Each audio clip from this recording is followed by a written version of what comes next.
Представители знака зодиака Рак, здравствуйте, мои дорогие. Таро прогноз, гороскоп, неделя с 25 сентября по 1 октября. Давайте узнаем подсказки карт. Будем реалистами, любой прогноз не расскажет о личной истории, перипетиях каких-то каждого из нас. Но я думаю, что какой-то инсайт вы определенно получите. Или мы проведем с вами приятное время, я, по крайней мере, на это надеюсь. И первая карта у нас будет «Что важно знать». Я уже приготовила колоду, поэтому давайте выложим карты. Что важно знать на неделю для вашего знака зодиака? Чего не избежать? Или каковы неожиданности, может быть? Чему сейчас не время или что нам может помешать? А что нам будет помогать, что нас будет радовать? Давайте мы достанем такую карту. Что скрыто? Может быть, и не специально кто-то нам что-то тут скрывает, точнее, от нас. Но, может быть, и мы сами что-то не видим. Следующую карту мы достанем по основным сферам жизни. Дела, работа, бизнес. Как видят карты. Энергии по финансам. Давайте посмотрим. Что в личной жизни? И достанем еще одну карту. Совет, подытожим. Все выпавшие карты что-то ж нам подскажут. Итак, что важно знать для вас, мои дорогие? Ну, какой-то свой путь, карта отшельника. С одной стороны, может быть и правда, по какому-то своему сценарию просто вы будете планировать, действовать. И на этой неделе так, может быть, обстоятельства сложатся, что на нас не должны давлеть чужое мнение или чьи-то решения. Есть то, что как будто это ведь у нас прообраз мудреца, который сам знает, куда ему идти, чем ему заниматься. С другой стороны, это мы рассчитываем-то тоже сами на себя. Может быть, это имеется в виду какая-то ваша задумка, которую вы обязательно должны осуществить, и при этом быть внимательным, где-то себя не ускорять. Отшельник идет медленно, чтобы рассмотреть все детали. И вот тот фонарь, который у него в руке, это прообраз интуиции. Вы люди интуитивные, поэтому слушайте интуицию. Как и на карте, как будто фонарь включился, зажегся и высветил змея на дороге. Мало ли, может быть, кто-то с вами будет не согласен, значит, нужно, ну вот, наверное, так вот мудро, как отшельник, обойти такую змею, чтобы, с одной стороны, нам что-то не навредило, но с другой стороны, мы могли продолжить путь и себе как будто не изменить в чем-то. Значит, нужно что-то подметить, но с другой стороны, и свои какие-то принципы он не нарушает. И вот тот самый путь, как, знаете, ну, какая-то высшая миссия, может быть, или дело вашей жизни, может быть, и пафосно звучит, но есть что-то у вас, что для вас принципиально, именно важно. И вот как будто этим нужно заниматься, ну, подмечая на своем пути разные тонкости, шероховатости, как будто это нам помогает избежать каких-то либо ошибок, либо превратностей, либо не поддаться чужому мнению или не сделать в чем-то остановку из-за собственных сомнений, которые у нас могут возрастись из-за того, что другие относятся к нашему делу или к тому, что мы хотим совершить, как-то иначе. Все же мудрец есть мудрец. Он поступает так, как он думает. И он как будто лучше всех знает. Вот какая-то такая позиция. Я люблю эту карту за то, что когда она мне выпадает, никто не мешает. И нельзя сказать, что вы чувствуете какую-то деструкцию. Нет, это ведь карта свободы. Ну, давайте, много сказала. Чего не избежать? Ну, правда, тут попажу Пентакли, это своего рода, как я называю, марафонский забег. Это какое-то наше дело, может быть, в самом еще начале, но которому мы придаем большое значение. Попажу Пентакли, где-то мы учимся. Ну, наверное, вся жизнь где-то учеба, можно так сказать. Но мы учимся зарабатывать деньги в каком-то новом направлении. Или мы осваиваем что-то, мы, может быть, пойдем на курсы, или, может быть, вы собираетесь, или вы уже на них находитесь. Вот как будто какого-то обучения нам не избежать. Или каких-то новых планов, новых, может быть, вложений, финансов или изменений в своей жизни в каком-то новом ключе или с какими-то новыми предложениями, возможностями. И по пажу Пентаклей внимание к деталям где-то пересекается со значением у отшельника, вот та змея и фонарь. Почему внимание к деталям? Тут ведь не обязательно какой-то подвох. По пажу Пентаклей это какие-то предложения могут быть или просто возможности рассмотреть детально, как будто нет у вас мелочей на этой неделе. Чему сейчас не время? При всем, что какой-то начальный этап паж Пентаклей предполагает или мы учимся, то чему сейчас не время карта шута, не время, знаете, как мы бросили что-то, да, то, что прежде начинали, и начали все заново. Или поддались какому-то импульсу и начали тут крушить, ломать, что-то перестраивать, хотя на вас это не очень похоже.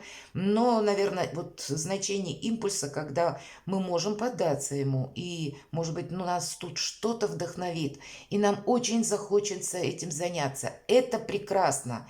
Но сделать это надо в ключе, как паж Пентаклей. Что-то просчитать, где-то что-то подметить, продумать. Вот так вот мудро, как отшельник. Не наступать на горло собственной песни, нет. Но и сказать, что мы собой тут рискуем. Или знаете, как по шуту идем ва-банк. Может быть, для кого-то проигрываются азартные игры, правда? Ну, любые игры. Наверное, какой-то игромании точно сейчас не время. Мы с чем-то просчитаемся. Здесь должен быть какой-то, как взвешенный план, может быть, как стратегия, тезис какой-то. Не должно быть какой-то опрометчивости. Вот этому сейчас не время. А что радует, что помогает? Вот посмотрите, тоже паж Пентаклей, паж мечей. И если мы говорим, какая-то конкретика, внимание к деталям. Паж мечей, интеллект, поиск информации, работа с информацией. К той информации, которая к нам приходит, значит, нужно быть, знаете, не доверяем с первой минуты к тому, что мы услышали. По пажу мечей мы хотим ясности, понимаете? Поэтому то, что мы услышали в начале, не есть на самом деле, и поэтому какую-то информацию, возможно, нам придется проверять. По пажу мечей это вопросы, может быть, с учетом пажа Пентаклей, вопросы, связанные с вашими детьми, может быть, и подросшими детьми, может быть, обучение детей, может быть, и решение каких-то финансовых вопросов, и вы будете участвовать. Может быть, это еще и ваши внуки, мои дорогие, и вы, как тот мудрый отшельник, будете их учить. И так тоже возможно. Терпеливо, вот так вот, да, может быть, и где-то терпение так периодически, но уже будет зашкаливать. И хочется сказать, да елки-палки, что ж ты не понимаешь. А вот нет, здесь нужно быть действительно мудрецом, чтобы что-то объяснять. Вот вполне вероятно, ведь к отшельнику могут обращаться за советом, как будто он знает, как решить ту или иную ситуацию, как распутать Гордиев узел или какое Соломоново решение принять. Поэтому это вы можете быть просто мудрецом, мои дорогие. И вполне вероятно, вот с вашим спокойствием, с вашей лояльностью, где-то дружелюбием, в наше сложное время все люди, знаете, подспудно где-то, может быть, подсознательно где-то даже ищут тех, которые могут их выслушать или дать какой-то совет, не напирая своим каким-то, ну, вот импульсом или своим видением, а именно дадут совет с какой-то позиции мудрости. Вот у вас также может проиграться. Интересно, что скрыто? То есть тут, видимо, двояко. И еще одна у нас выпадает карта королева мечей. У кого-то это может проиграться как задумка конкретного человека, может быть и в отношении вас. И вы будете искать информацию, что же думает этот человек. Это может быть буквально даже женщина, у кого-то так проиграется. Это та женщина, которая достаточно независима. Может быть, у кого-то проигрываются отношения. Может быть, разрыв в отношениях. Такое тоже может быть. И вы будете пытаться просчитать, о чем думал человек или что послужило вот, ну, каким-то событием, когда человек изменил мнение или занял определенную позицию. Как будто тут мы действительно должны докопаться до какой-то правды И вполне вероятно, для кого-то из вас эта карта будет еще означать, что скрыто. С учетом того, что у нас впереди все-таки, да, у нас неделя с 25 по 1 октября. И вот как раз 4 октября у нас Марс приблизится к знаку Весы. У нас вообще путешествует он по весам. А дальше у нас идут серия затмений. И как раз 14-го, пусть мы немножко забегаем вперед, но вот все, что касается дипломатии, весов, это как раз дипломатия, ведь весы как бы синонимы, можно сказать, да, или диалоговая форма по весам. Так вот, это будет проигрываться очень активно. И затмение солнечное, которое у нас состоится 14 октября, оно как раз происходит тоже в весах. То есть сначала Марс приближается и где-то активизирует вот эту форму, да, когда дипломатию мы рассматриваем не с позиции быть всем угодным, а это будет проигрываться как железный кулак в бархатной перчатке.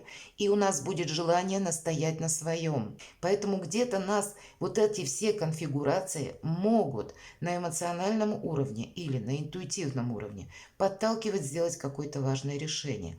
Ну, я еще, надеюсь, сделаю видео как раз про коридор затмений для каждого знака. Но я к чему говорю? Поскольку вам выпала королева мечей. Да, правда, мы тут можем что-то отрезать, что скрыто. Может быть, у вас уже есть такое желание, знаете, коротко говоря, а не послать мне все это куда-нибудь подальше. Как отношения, как какую-то работу, как каких-то людей. Вот я терпел какое-то время или пытался или пыталась все понять, как-то, может быть, переосмыслить, устроила или устроил себе глубокую философию. В итоге от этого ничего не меняется. Мне это все надоело, и я хочу это все завершить. Ведь это в позиции скрыто. Так вот, если мы говорим про коридор затмений, начинается как раз в весах, а заканчивается лунным затмением. Луна – это всегда какие-то непонятности, неопределенности, много эмоций. И они могут на нас где-то оказывать влияние. Поэтому на весь, наверное, октябрь нужно быть очень внимательным к своим каким-то решениям. Вы, мои дорогие, можете как раз прочувствовать где-то уже на этой неделе вот последующие эти события. Здесь будет важно пронаблюдать, как развиваются события. Но все же вот про Марс в весах, вот про тот самый кулак в бархатной перчатке не забывайте. Дела, работа, бизнес, давайте узнаем. Мы можем от чего-то отказаться. Вот правда, вот захочется, знаете, порвать как будто с чем-то. Какое-то предложение, как будто сказать нет. Вот может бросить, как на дуэли, ту самую перчатку. Ну или кому-то, знаете, сказать все, что я думаю, как мокрым полотенцем по фейсу. Может быть и так, вполне вероятно. Но в принципе ведь это карта апатии, карта хандры, когда у нас мы не видим или отказываемся от каких-то возможностей только лишь потому, что мы не придаем чему-то значения. Поэтому, знаете, не торопитесь, правда, отшельник. Здесь куда-то вам важно не поспешить. А если приходит информация, то ее проанализировать, но не через философию, а через какую-то конкретику, свой собственный ум и по пажу Пентакли это какой-то материализм. Не поддаваться где-то импульсу, как и в хорошем смысле, так и где-то со знаком минус. Что по финансам? Хотя у вас ведь по финансам, мои дорогие, могут быть очень как раз на октябрь перспективные, как решение вопросов, или у кого бизнес, по бизнесу что-то такое удачное. Вообще материальная плоскость для вас как раз она проигрывается со знаком плюс даже по планетарным событиям. И правда, по десятке кубков вообще это максимум, то, что мы можем получить, и значит какую-то ситуацию. Вы решаете очень правильно. Наверное, вот эта самая конкретика, она и радует, и придает вдохновение, она и где-то служит залогом нашего благополучия, и то, что у вас все получается. Есть определенно по финансам какой-то плюс или какая-то радостная новость. Может быть, это касается вашей семьи. У кого-то это могут быть, точнее, деньги вашего партнера или деньги вашей семьи. Тут ведь по-разному. Но поддержка, опора – это где-то мы сами и наши близкие, или те, кому мы доверяем, или те, кто нас любит, и в кого любим мы. У кого-то из вас это может проиграться вопрос или вопросы, связанные с вашим жилищем, отчасти с вашим переездом.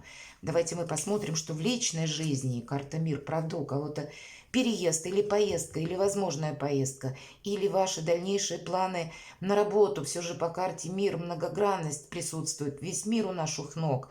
И здесь не совсем про любовь, здесь может быть и отношения на расстоянии, или то, что вы планировали для себя самого, это как наши амбиции, может быть, осуществить поиск работы, который либо удаленная имеется в виду работа, либо для кого-то релокация офиса, либо переезд, связанный с работой. У кого-то как работа, связанная с командировками, может быть так.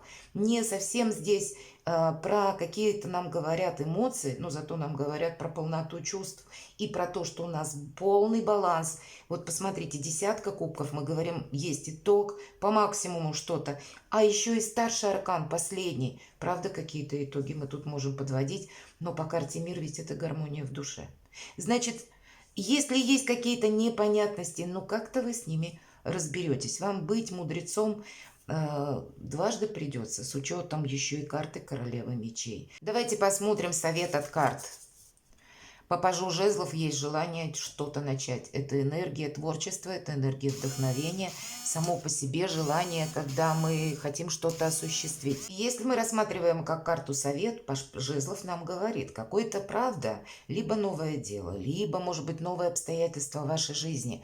Для кого-то обстоятельства новые на работе, может быть, новое руководство, новый коллектив. Еще есть какой-то элемент с значением новизны, как будто это в позитивном ключе для нас очень правильно, очень хорошо. Поддаться этому вдохновению. Но, мои дорогие, опять же, эта карта включает. И одновременно значение по нулевому аркану мы не должны поддаться какой-то авантюре и какому-то импульсу. Наверное, разграничивать полезное и то, что может помешать, нам советует карта. Перекладывайте на себя и будьте счастливы и любимы всегда.